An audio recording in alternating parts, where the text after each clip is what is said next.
शहर से दूर एक जंगल था जिसके बीचों बीच एक पुराना वीराना हवेली नुमा घर खड़ा था।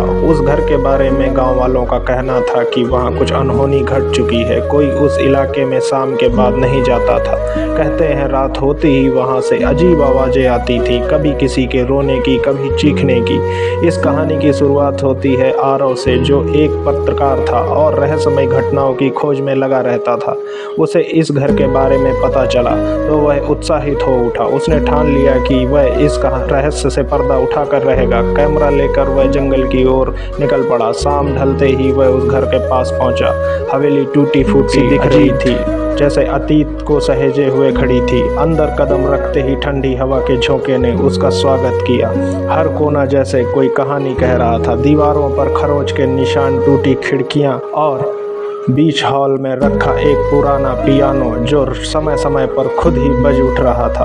आरव ने कैमरा ऑन किया और कुछ देर फोटो लेने लगा।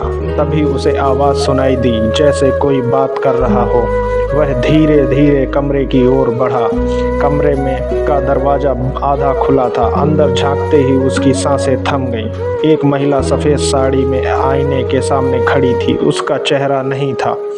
आरव डर के मारे पीछे हट गया, लेकिन तभी दरवाजे अपने आप बंद हो गए। वह कमरे के अंदर फंस गया। दीवार पर एक पुरानी तस्वीर लटकी थी, एक परिवार की जिसमें वह महिला भी थी। नीचे लिखा था माधवी 1947। एक डायरी में उसने पढ़ा, माधवी ने खुद को मार डाला जब उसके पति ने उसको धोखा दिया। वह रात के समय कमरे में आत्महत्या कर चुकी थी। तब से उसकी आत्मा यहाँ कैद थी। तभी माधवी की परछाई आरव के सामने आई।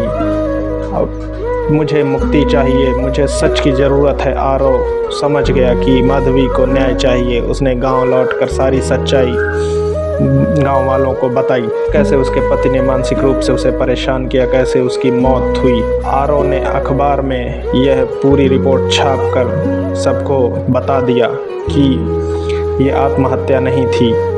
माधवी की आत्मा ने हवेली से विदा ले लिया। उसके विदा लेते ही वह घर हमेशा के लिए शांत हो गया। वहाँ फिर लोग रहने लगे।